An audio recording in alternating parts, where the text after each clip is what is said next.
Bienvenue à toutes et à tous pour cette exploration approfondie. Aujourd'hui, on plonge dans l'intelligence artificielle et son rôle grandissant dans la logistique. On va s'appuyer sur des retours d'expérience très concrets de Seva Logistics, Daher, Renault, partagés au SITL. L'idée, c'est de voir comment l'IA va plus loin que la simple analyse de données, comment elle touche l'éco, l'écologie et même le social. Bon, on y va? Oui, tout à fait. Et c'est vrai on a vraiment changé d'étape. On est passé de cette première IA très axée big data pour améliorer les prévisions à des choses plus fines. Maintenant, on a des applis qui tournent avec des données en temps réel, via l'IoT, vous savez, les objets connectés, et qui apprennent toutes seules, le machine learning. Ça ouvre de nouvelles portes pour l'optimisation, c'est clair. Alors justement, Aymeric Daher, deux Daher donc, il parlait de deux niveaux d'IA. C'est intéressant. Il y a l'IA d'assistance pour booster la productivité sur ce qui existe déjà, Mhm. et l'IA experte. Là, on parle de transformer carrément les modèles logistiques. Il a donné un exemple chez eux, les inventaires en temps masqué. C'est avec Oculaire Logistics, une start-up. Ah oui, j'ai vu ça. L'idée du chariot qui scanne pendant qu'il se déplace, c'est ça? Exactement. Un chariot, des caméras, hop, ça scanne l'entrepôt. Et les données, elles vont dans un jumeau numérique, une réplique virtuelle, quoi. Résultat, inventaire quasi en temps réel. C'est un super exemple d'IA d'assistance. Les gains sont évidents. Productivité, qualité des données, la fiabilité des stocks aussi. On imagine le temps gagné par rapport aux inventaires manuels. Carrément. Mais ce qui est fascinant, au-delà de ça, c'est la diversité des applications qu'on commence à voir. Chez Seva Logistics, par exemple, Olivier Storch a mentionné une IA qui recommande le meilleur emballage. Ah oui. Oui, et c'est pas juste économique, c'est aussi écologique. Moins de vides transportés, moins de cartons, c'est malin. Et il y avait aussi cet exemple sur El Niño à Manaus. Ça, c'était assez bluffant, non? Ah oui, absolument. Là, on est plus dans l'IA experte, justement. Ils ont utilisé des modèles prédictifs qui croisent météo, données logistiques, tout ça. Et ils ont pu anticiper une sécheresse qui allait bloquer le port. Vraiment. Donc ils ont vu le problème arriver. Mieux que ça, ils n'ont pas juste vu le problème. L'IA a aidé à identifier des solutions alternatives, genre dérouter les flux vers un autre port, prévoir le transport par camion en remplacement, et même anticiper que ça allait créer des tensions sur les camions disponibles localement. D'accord, je vois. Ça illustre parfaitement ce point.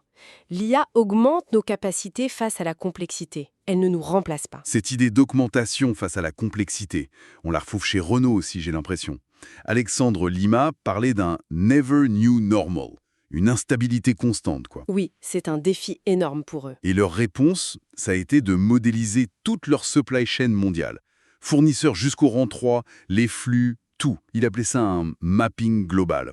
Mais concrètement, comment l'IA s'en sert? En fait, cette cartographie hyper détaillée, c'est la base de données de l'IA, si vous voulez. L'IA surveille en permanence. Elle cherche des signaux faibles, un souci météo localisé, une petite grève, une tension sur une matière première, n'importe quoi qui pourrait toucher un fournisseur, même un petit fournisseur lointain. Hmm. Et dès qu'elle détecte un risque, hop, alerte. Et elle l'aide à chercher des solutions, avant que la rupture n'arrive. Le vrai plus, ici, c'est cette capacité d'anticipation sur un système qui est devenu trop complexe pour le cerveau humain seul, en fait. Donc, ok, l'IA aide à structurer l'info, anticiper, réagir plus vite. C'est puissant. Mais j'imagine qu'avec cette hyperconnexion, ça doit poser des défis, non? Ah bah oui, forcément. Gilles Babinet a soulevé un point essentiel, la cybersécurité. Plus on connecte de systèmes, plus on crée de portes d'entrée potentielles pour des attaques. C'est un Mhm. risque majeur. Il faut être très vigilant. D'accord. La sécurité. Et quoi d'autre? Un autre gros point faible, c'est la qualité et l'hétérogénéité des données. Fernando Lieza d'Alice en a parlé. La logistique, c'est une chaîne avec plein d'acteurs différents. Chacun a ses systèmes d'infos, souvent pas compatibles. Du coup, réunir des données propres, fiables, standardisées, pour nourrir l'IA, c'est un vrai casse-tête. Ça pose la question de l'infrastructure, de la gouvernance de ces données. C'est fondamental. Et alors, face à ces challenges, sécurité, données fragmentées, quelle est la piste, la solution?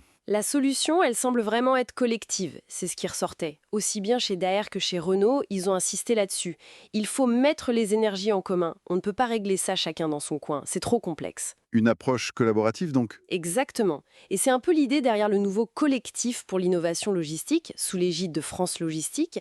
Partager les bonnes pratiques, peut-être arriver à standardiser certains échanges de données, bosser ensemble sur la sécurité, c'est par là qu'il faut aller. Outil puissant en logistique. pour optimiser les opérations, oui, mais aussi avec des impacts économiques, écologiques et même sociaux si ça améliore les conditions de travail.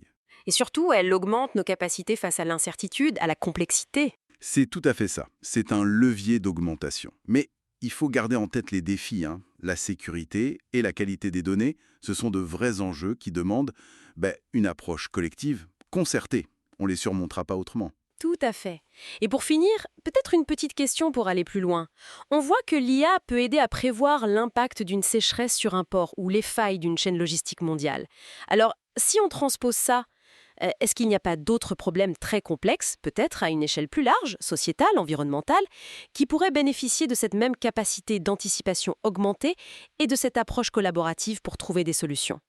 Voilà, une petite réflexion pour la route.